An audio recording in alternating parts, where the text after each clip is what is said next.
Hi, everyone. Thank you very much for coming to the CV workshop.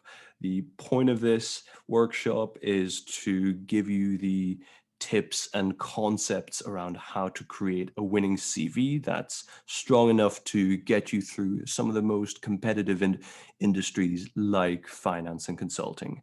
I know the target audience is probably for the finance and consulting companies, but that isn't to say that any of our concepts that we discuss here can't be applied elsewhere. In fact, if you have a CV that can carry you through finance and consulting applications, it most likely will be able to be used for other industries which are less competitive. I know I've just launched in pretty quickly, but I'm also joined here by my co-conspirator, Chris. Good afternoon, morning, or evening, ladies and gentlemen, depending on where you are listening to this fabulous YouTube video. My name is Chris. I currently work in financial services, specializing in commodities trading, and I'm here to help John Wee keep it light and breezy because I know he likes to get bogged down in the details every now and again. Some of us have to actually present, Chris. Thank you very much. All right. Anyways, so like I said, we're dedicating this session for creating a winning CV. Now, what do we actually mean by that? It's having a CV that is able to get you through the CV screening round and all rounds after it, because the CV screening is statistically the most difficult part to get through. That's simply because no one actually likes reading CVs, and they're trying to go through it as quickly as you can, essentially trying to fail you at every single occasion. And just to jump in here, John Wee, as well, Yes. When I understand it's incredibly hard to write CV, and people do not like writing CV. I don't like writing CV. And if you tell me, Don Wee, that you liked writing your first ever CV, I will call you a liar straight here. This is an incredibly intimidating part of the application process. So hopefully you do have a bit of nerves now, but we are going to get through this together.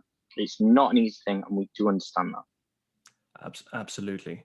And so if I had to create a formula for, what is a winning CV, it's made up of both presentation style and content. And it's essentially, if you're lacking in either or, that automatically drops you, because how you write it makes the content really shine. But if you don't have the content and have it in a great style, neither is gonna work out. So what I mean by presentation style is it easy to read? Is it not straining the reader at all? Because rather than try to decipher what you mean, it's actually far easier for the HR to just move on to the next CV and bin yours.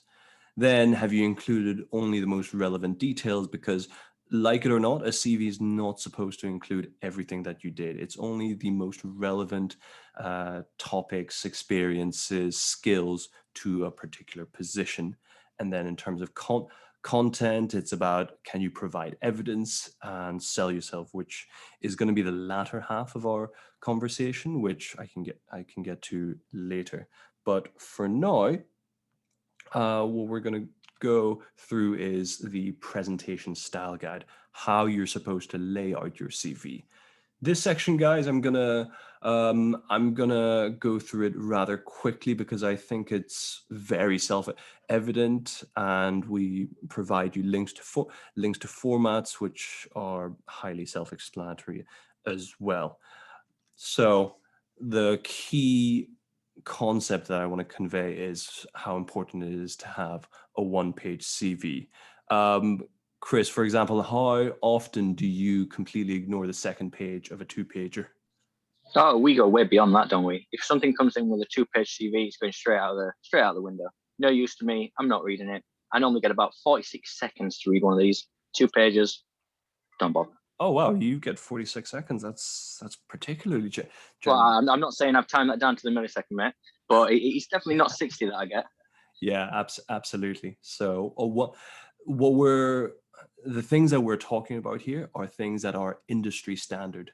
They're not derived from some kind of first principles concept. This is essentially the standards that the industry works on. We're not here to justify it. We're merely here to tell you that this is the standard which you will be held to. So one page, have very clear sections, have it in reverse chronological order, and then you're essentially trying to put down a series of bullet points, one-liners, two-liners at max, showing off your achievements, which convey to the reader why you're suitable for this position. And someone used the term vertical logic. I think it's a PwC term, but it's supposed to convey the idea that you've done XYZ achievements, and therefore the most natural step forward is for you to get this job at this investment bank or this job at a consulting firm. So here is what I think is actually a pretty well laid out CV. It's a little bit dense for my liking, but I think it conveys exactly what we need in terms of the key points that we made. It's one page. I can hold it at an arm's length and understand what the different sections are and how it's been laid out. And it uses bold italics succinctly. Chris, anything else to add on this one? Yeah, so I'm just going to very briefly touch on the idea of vertical logic that we can implement here on the CV. So we can see that there's a narrative being told. We can see that they've gone from X to Z to Y and so on, and it makes sense to convey in that order. What I see from a lot of CVs from graduates and interns that come across my desk is they will just put things in that don't really tell a narrative and don't really tell a story, and it might not be the best way to do that.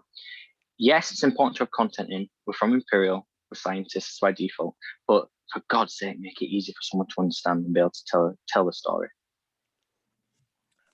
Absolutely. And that kind of stuff gets more important towards the end of the application processes, where you're actually sitting face to face and getting interviewed on the content of your CV. If it doesn't make sense to someone, well, there's always going to be plenty more CVs that do make sense, that do have that narrative of, yes, this internship is the most natural next step for me.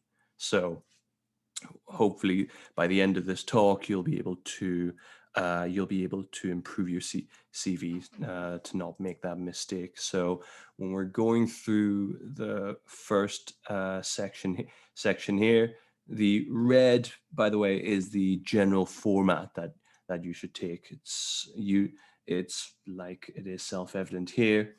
Put your educational institute at the top, followed by course, and then always put down something about your grades, any appropriate modules, or anything impressive. Were you dean's list? Did you get specific mentions somewhere? Were you a departmental representative?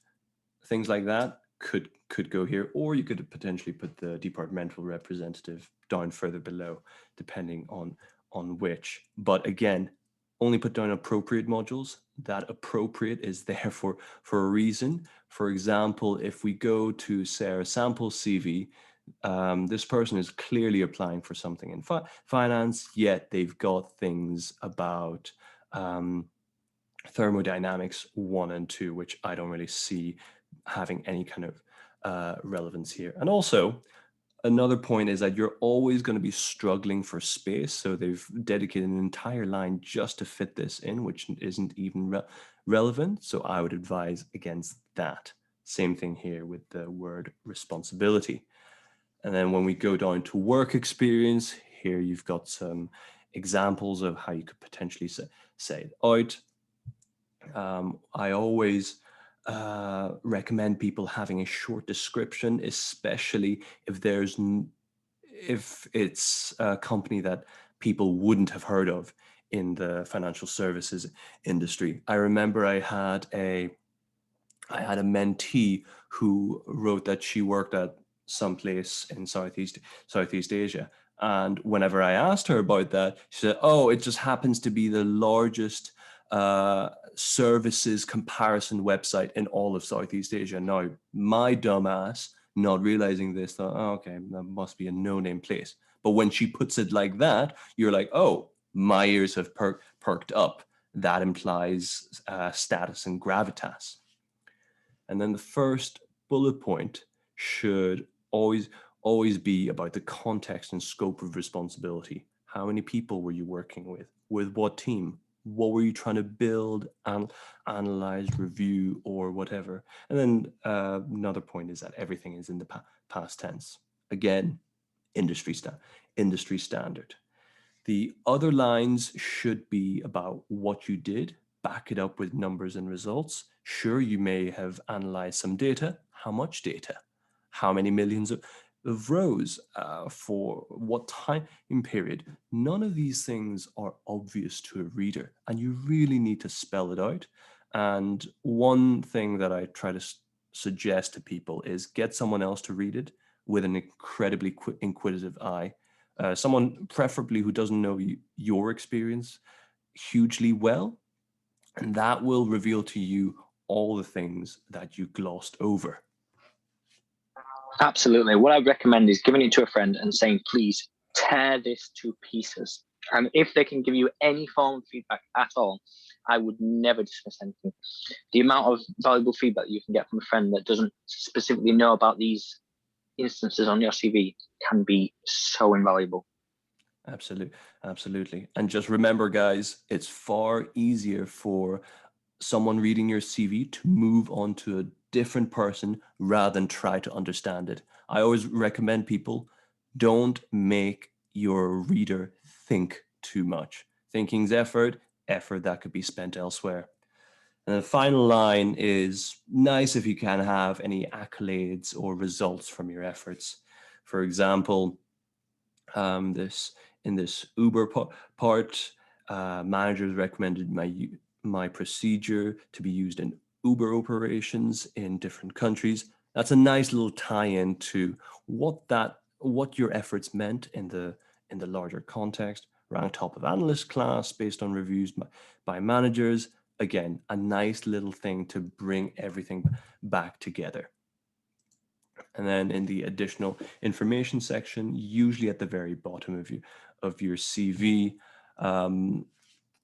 put, well, in terms of languages, I never recommend anyone to put anything around or written or oral skills. No one's really that interested. And don't put down any languages which you can't speak at least up to business fluency and over. We've all been caught out on that one before, don't we? Haven't we? I know Yeah. I have.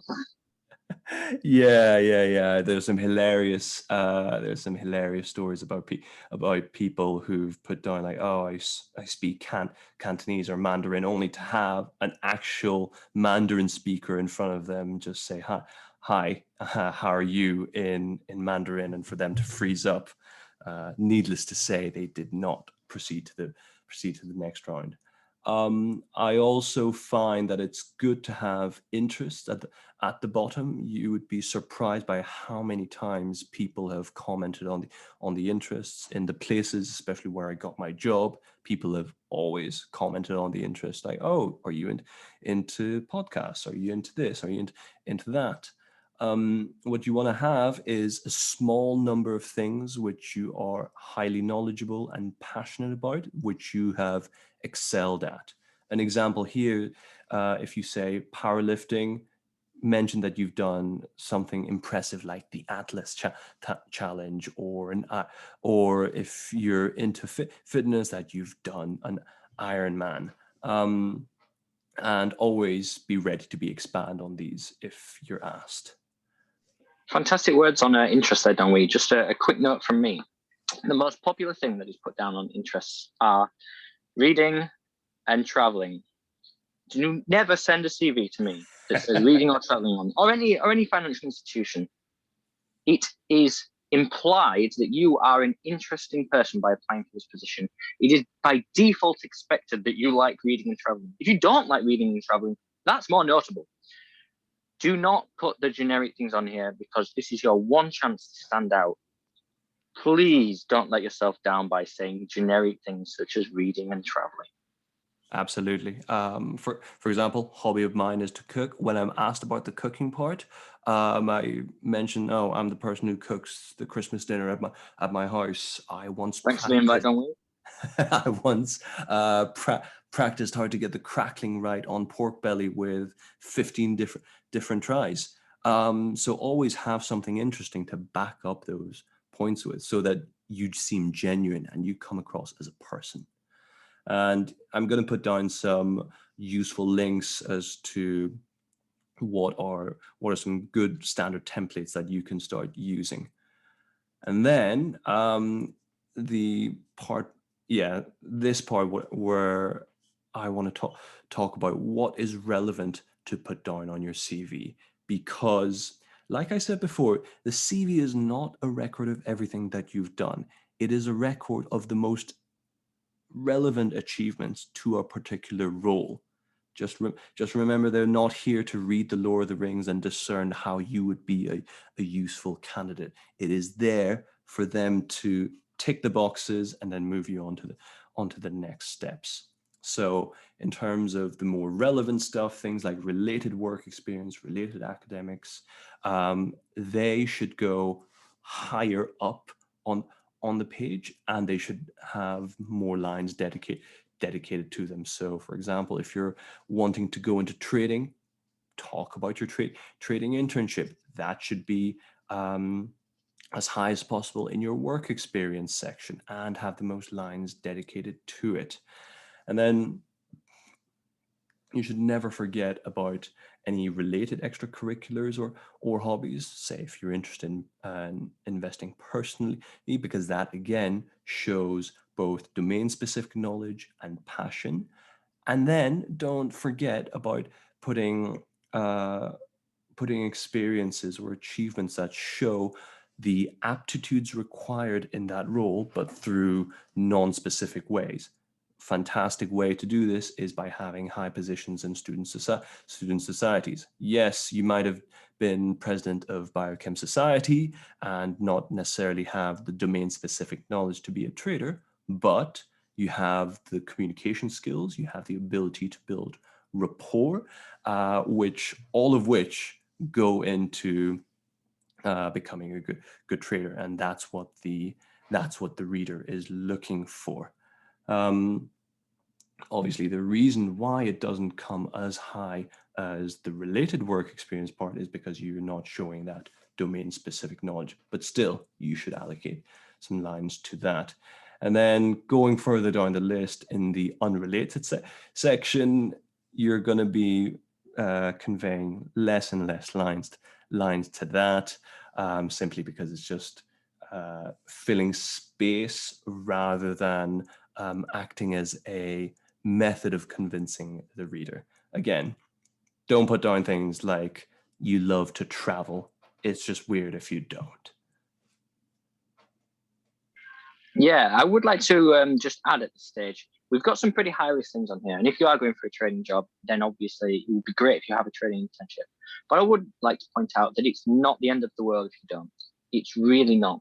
They are looking for individuals that have the ability to be high achievers. And if you do not have the glitziest work experience resume in the country, that's fine. That genuinely is fine. It's about peppering how you are the person that is first dedicated and second can achieve it. Don't worry if you've not got these things. I know I certainly didn't before I got my first job. Yeah, and it's certainly about showing your aptitude. Uh, Again, a way to think of this is they're not necessarily looking for traders already. They're looking for people who they can train up to be traders. So again, it's great if you have the related work experience, and certainly you will require it for a lot of these roles, given how competitive it is, but is not the end of the world because you can show it through other means. Now, this is a section where I want to pay quite a lot of attention to, because this is where people fall down, because it's a part of the whole CV exercise that no one really talks about. And it's a case where if you're a if you're someone who has a great CV, you've already taken some of these concepts and applied them without explicitly mentioning, which is creating an achievement-based CV. Now, what do I mean by an achievement-based CV?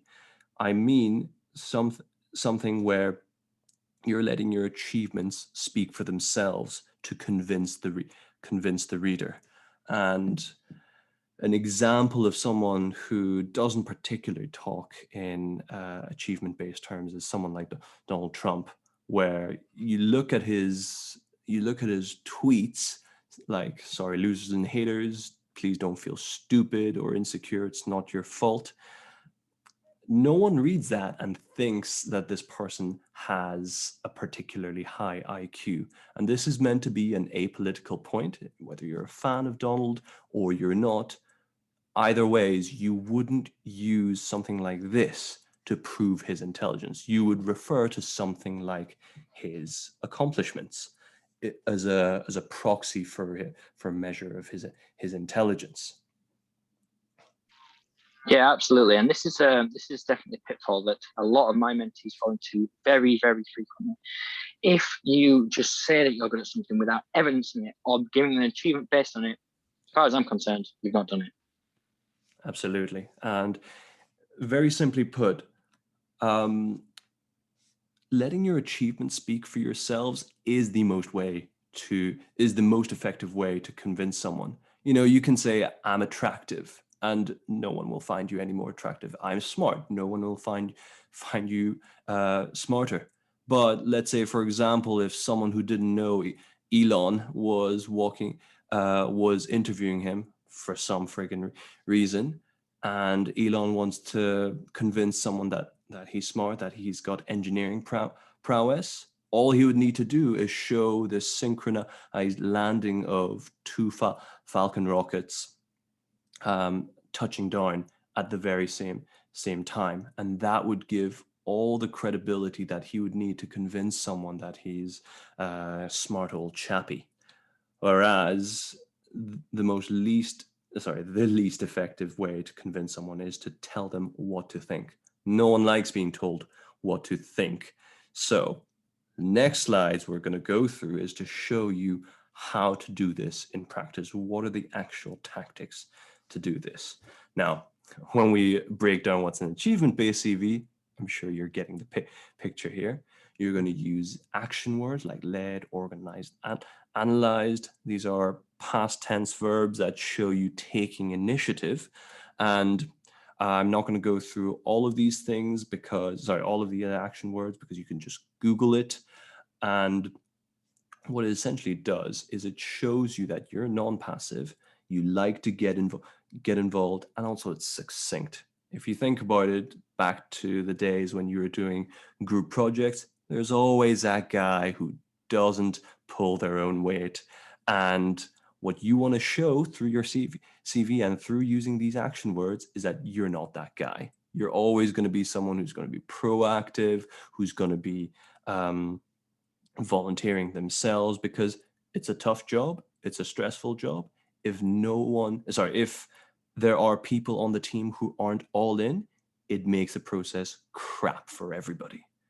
Chris, any thoughts on that? Yeah, so similar to my absolute detesting of traveling and reading for hobbies, we're also going to run through a few action words which I absolutely hate as well. One of my absolute worst ones is observed.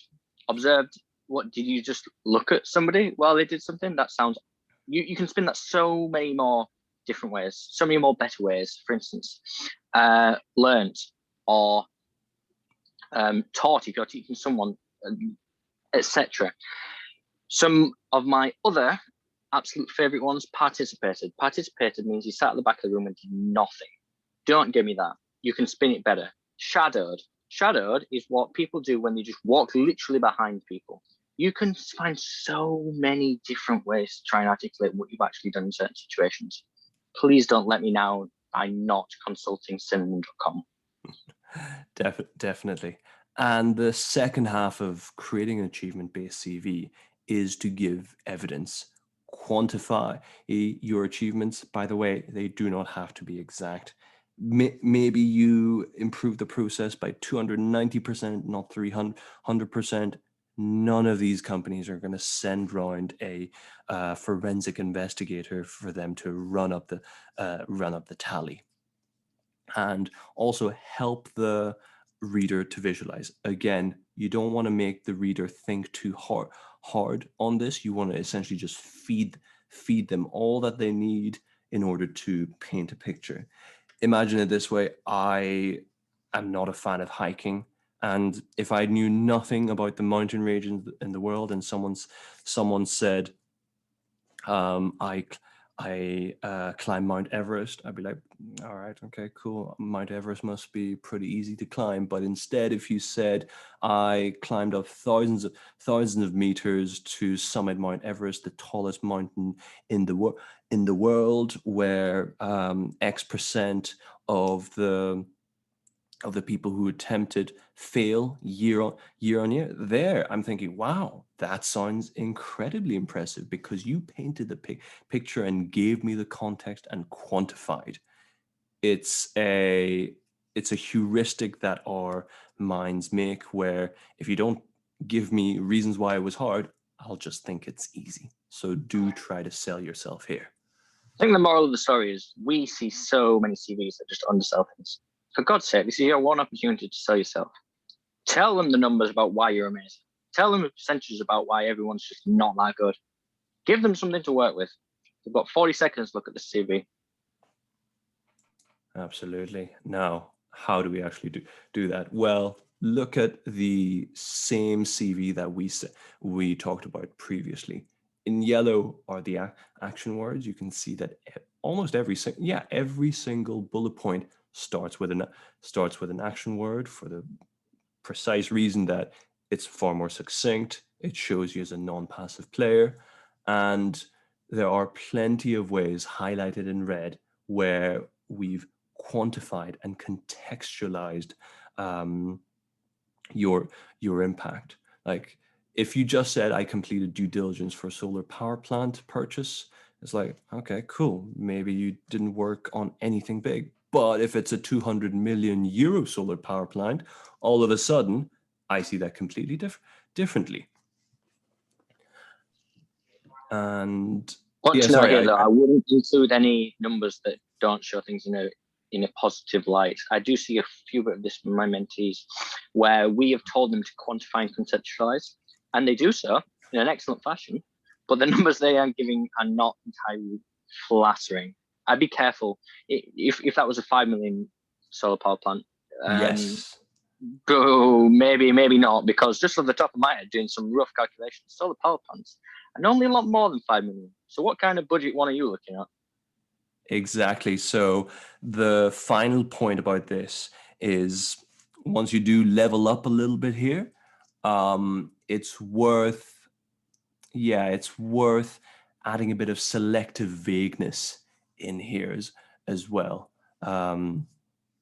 as for the points that Chris described.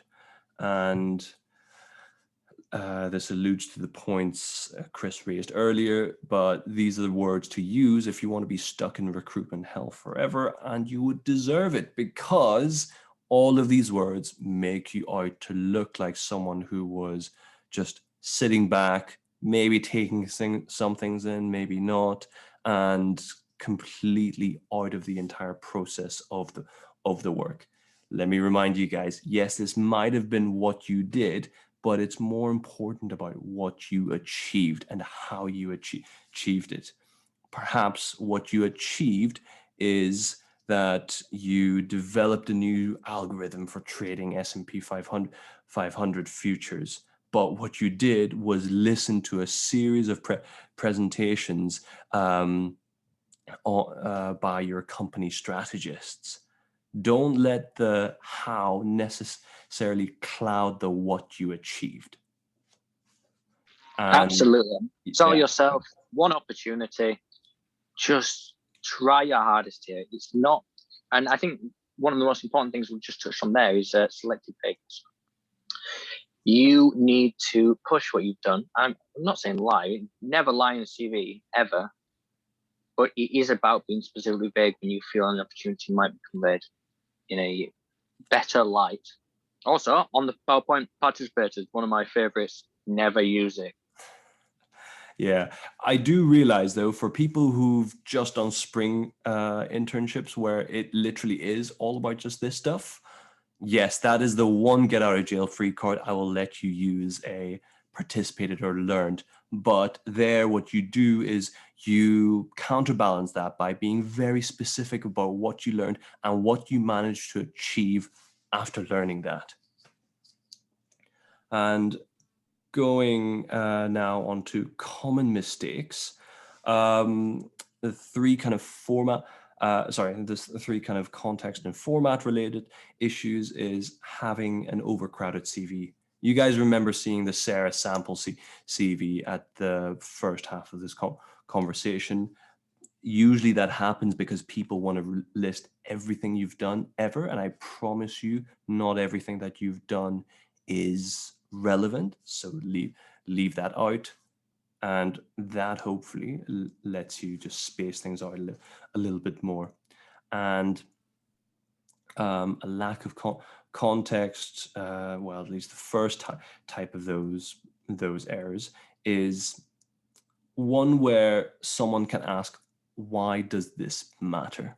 And it's usually when you say things like, oh, I analyzed this, I developed that. Great. Again, that's what you did, but I'm not interested in what you did. I'm interested in what you achieved. So you can add on to it, reducing overhead costs by X, reducing the likelihood of carbon monoxide poisoning or something like that. Because that is the perfect counter to why does that matter? Oh, it matters because I reduced overhead costs by 5% by doing this. And then the second lack of context is not giving your reader enough background about something. For example, Coupang, a Korean unicorn startup. If you said you work for Coupang, someone is so easy, well, would almost be justified in saying, what the fuck is that? I've got no idea what it is. Absolutely no idea. Exactly. But these guys, I think they IPO'd relatively recently, making billionaires out of the founders. So do try to give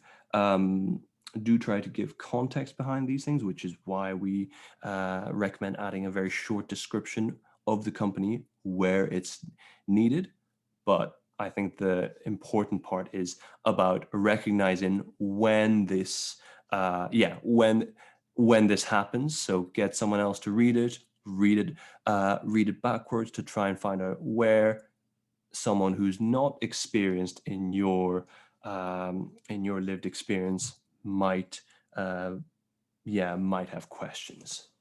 Yeah, I just want to hang about on this Coupang example just for a bit longer, if that's okay, Dominic. Because work for Coupang, or whatever the hell that is, it means nothing. I work in finance, I work in banking, never even heard of it. But then just by literally saying it's a 9 billion Korean online retailer, okay, wow, it's so much of an improvement. Anyone who's listening to this should be able to understand the difference between Coupang, something that I'm fairly certain lives on a farm somewhere, and then 9 billion Korean retailer backed by SoftBank. Yeah, sure, you might know what Coupang is, but everybody knows what SoftBank is. And everyone knows so 9 billion. Important. And everyone, yeah, everyone's heard of the US dollar, presumably.